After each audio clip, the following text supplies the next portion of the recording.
So I guess the topic for today is mastering bending moment and shear force diagrams. So as we know, like if you have to master anything, you need to first of all get the basics right, right? So in this seminar, I will actually try to cover some of the basic aspects of bending moment and shear force diagrams, and then kind of try and cover some advanced level as well, which is actually very helpful when you are working in the structural engineering industry. So I guess we can get started with this. So the objectives of this seminar as of now is so first of all to introduce the young engineers or fresh graduates from college, to the field of structural engineering, given that's my background.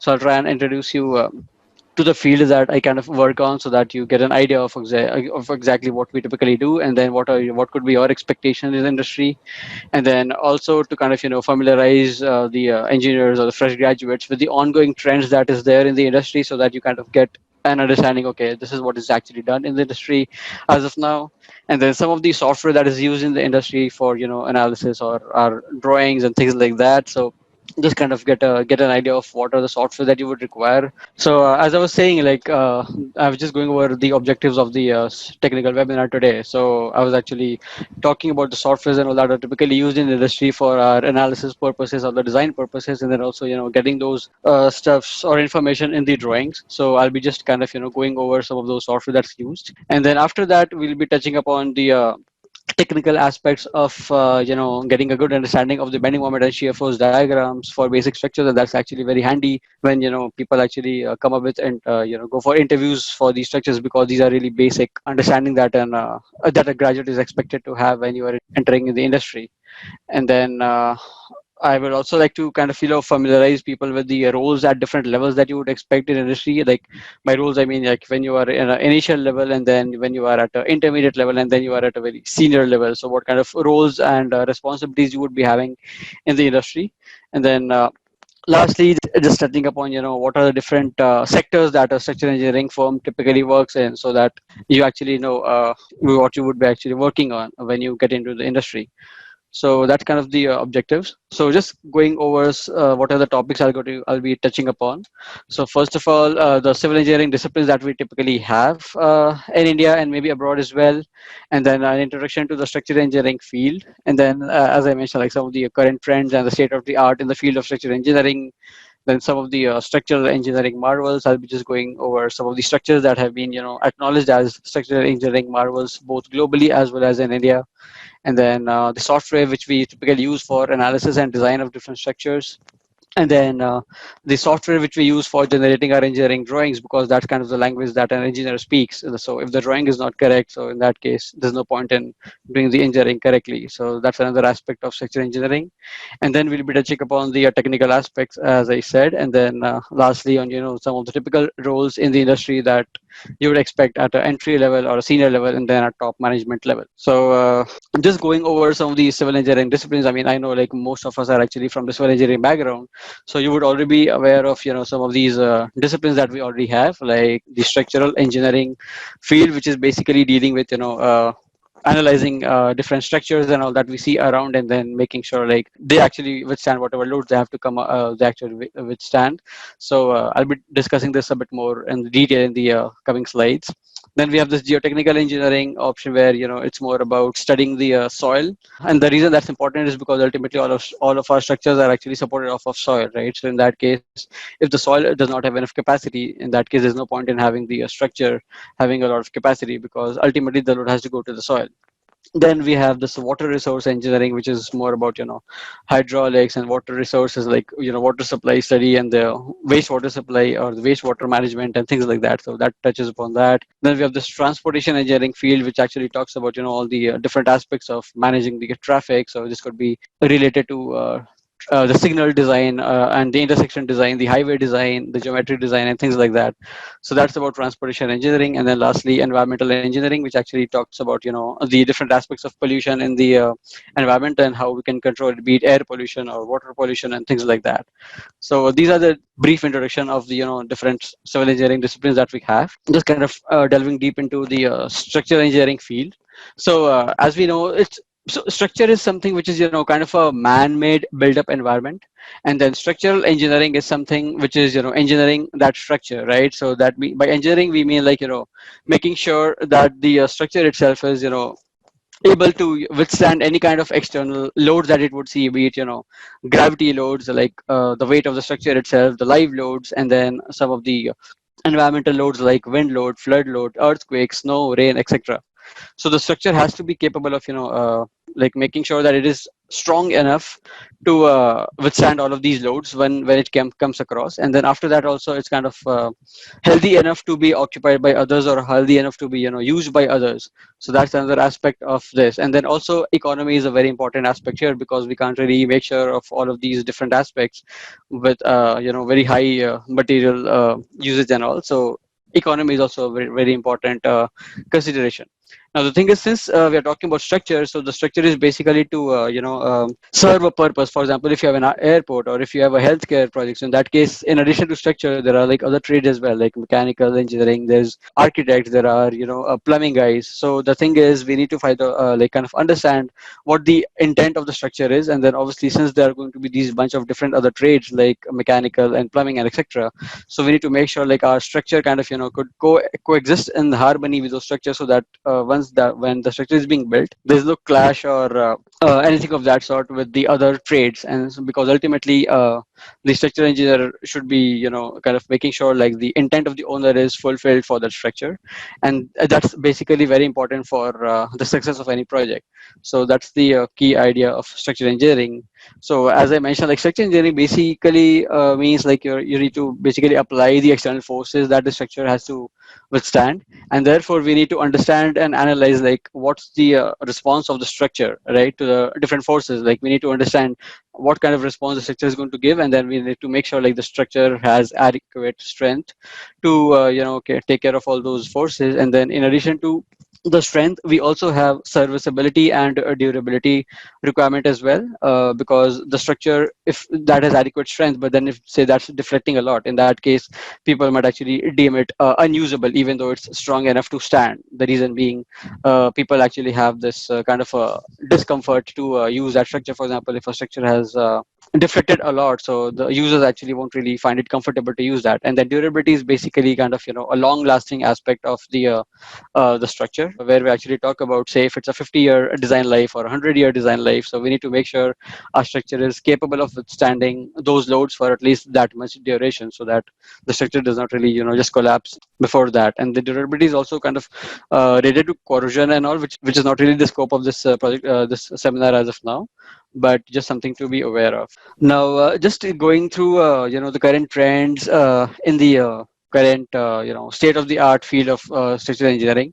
So as we know, like the thing is, we are actually coming up with very complex geometry in terms of structure. Is no more just nice simple orthogonal structures and all. So in that case, what's happening is where we are actually going into a phase where actually automating most of the structure analysis, as well as communication to the drawings. So in that case, we have this digital workflow, which is actually kind of a hotcake as of now, where we're talking about transferring the information from one software to another. So via using some tools, for example, if you have to transfer any data from, say, for example, Revit into analysis model like SAP or maybe ETABS. So in that case, instead of modeling each and every element manually in the analysis model, we're actually transferring data from the BIM model, which is Revit, for example, to the analysis model, so that most of the time is actually spent in analysis and design of the structure, rather than just having a manual modeling of the structure. So that's one aspect. The other is machine learning, which is also another kind of a hot cake here, wherein what's being discussed is now, for example, if you're designing any structure, obviously there is this material consumption that is being done. So for a given type of structure, say it's a 20-story building or a 30-story residential building, you need to track the quantities as well, right? How much quantity are you kind of consuming, and is that really in line with the expectation? So what machine learning would be kind of doing is, once a lot of data is fed into this technology, in that case, it's just going to spit out you like, for this kind of structure, say it's a 30-story building or a 40-story building, what kind of quantity you would be expecting. So, and there are different other aspects of this as well. So just wanted to touch upon this machine learning aspect as well, which is kind of an upcoming thing in all the industry, including structural engineering as well. And then also for we have these tensile structures and all, wherein we need to deal with these complex geometry, and then form filing technology, which is basically just making sure like, okay, whatever structure form you actually take care of, that's stable, that should be stable. So that's another kind of analysis and design altogether.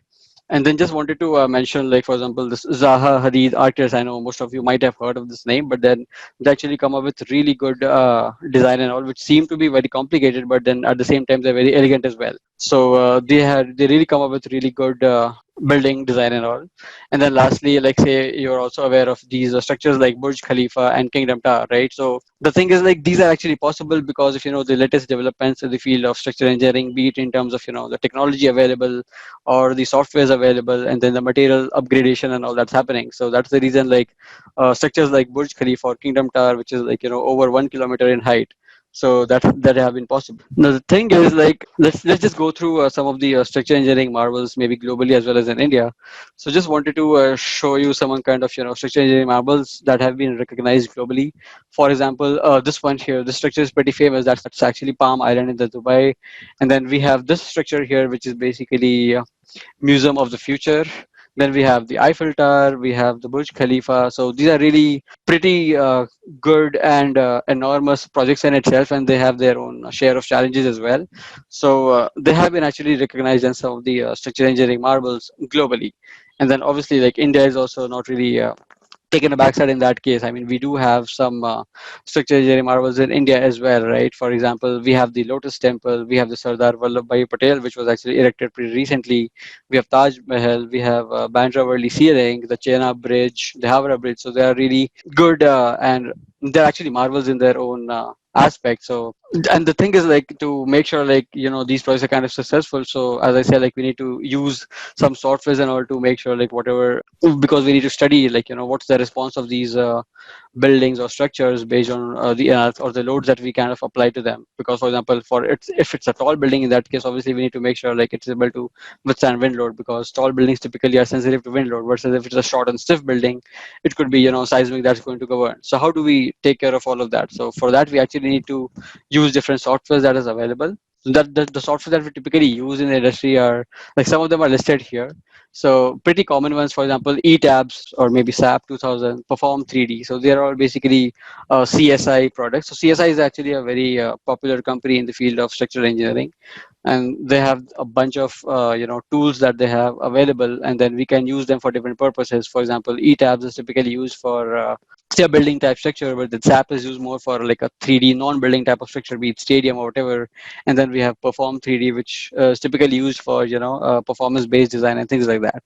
So in addition to CSI, there are like other companies as well. For example, Bentley, they have their own products like STAD, which is a very popular tool in India as well, STAD Pro. And then we have RAM SBM again, which is a product of Bentley. And then we have analysis product by Autodesk as well, which is Strobo Structural Analysis. So that's another really popular software as well, which is I think used mostly in European countries.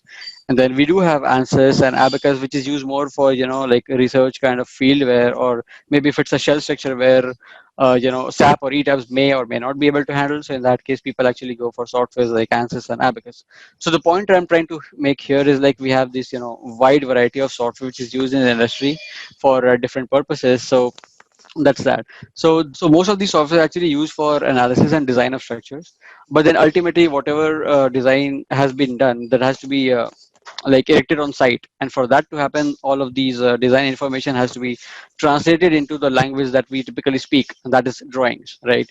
So in addition to the analysis and design structures, we also have drafting or generating the engineering drawings. So some of the popular ones are, for example, Autodesk Revit structure, and then Autodesk AutoCAD. So they are really two stalwarts, I would say, in terms of engineering drawing production tasks. And then we do have some other kind of softwares, for example, Rhinoceros. That's another software that is typically used if your structure is kind of complicated in terms of geometry. So in that case, architects also tend to use Rhinoceros as a software.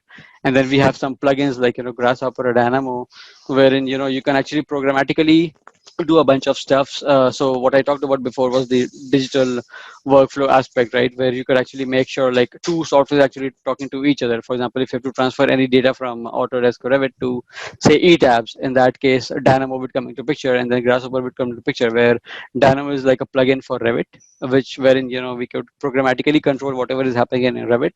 And then similarly, Grasshopper is another plugin for Rhinoceros, where we could actually programmatically control stuffs in Rhinoceros software via Grasshopper.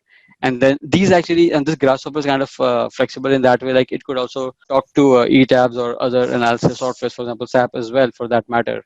So these are the few kind of plugins here which kind of bridge the gap between the engineering softwares and the drawing softwares.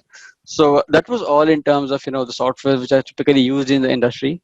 So I guess that being said, we can actually now get into some of the technical aspects of what the topic for today is, right?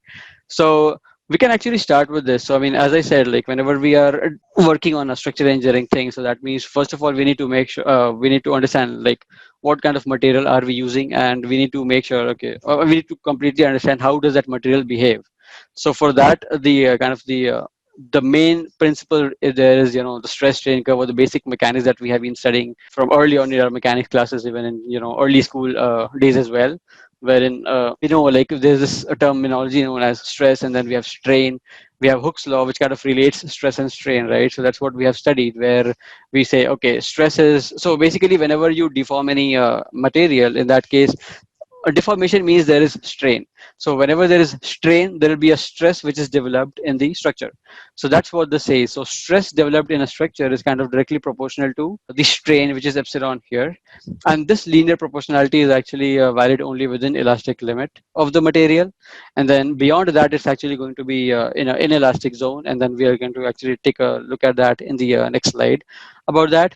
So this is kind of the basic principle that we always need to be aware of whenever we are working on a structural engineering analysis. Like whenever there is deformation, there will be stress developed in the material and therefore in the member. And then obviously, like since a member, for example, if you consider a beam, that has to be made of a material, right? So the behavior of the beam actually would depend on the behavior of the material. So that's the reason it is very important to understand the material behavior as well. And we have like different bunch of materials available as of now, which is being used in the industry widely. For example, we have concrete, we have steel, we have fiber reinforced composites and things like that, and they have like their own applications. For example, concrete is very commonly used in India, and then we have concrete and steel, which is kind of used more or less equally in in the US. And then we have say aircraft, which are actually made up of materials like aluminum and things like that. So they have their own requirements. For example, aircraft has to be lightweight but at the same time strong as well, so they use a different kind of material, which is not really the scenario in case of buildings, because in buildings we actually typically use concrete or steel. So different materials have their own applications, and that's how we come up with the choice of what material should be used in which structure. But then we do have those basic mechanic laws for all of those different materials. This is a curve which I think most of us would be familiar with, which is the stress strain curve for mild steel.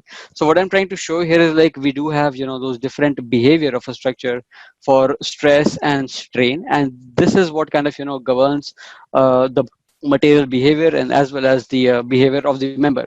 So for example, here if you see like this is mild steel, so that means that's actually very ductile. So that means we don't really have a very brittle failure or a sudden failure. So even after this material has yielded, which is say at point B, beyond that also it's there's not much increase in the stress developed, because there's not, that's kind of the strength of the material, but you still see a bunch pretty high deformation in the material, and that actually kind of dictates its ductility. So this is kind of one important aspect of the material that we typically deal with in structural engineering. And for example, unlike concrete, wherein you won't really see this long kind of range for strain. I mean, once the concrete has reached this compression capacity, it just tends to kind of crush, and that's a brittle failure, which we typically try to avoid, because that's going to be a sudden collapse in the structure versus this kind of a behavior, right? So the thing is, so basically what I'm trying to get at here is like we need to understand the material behavior properly, and all of these are being tested on in laboratories and things like that, and therefore we come up with what kind of structures or members, or how the members are actually going to behave because of these kind of materials.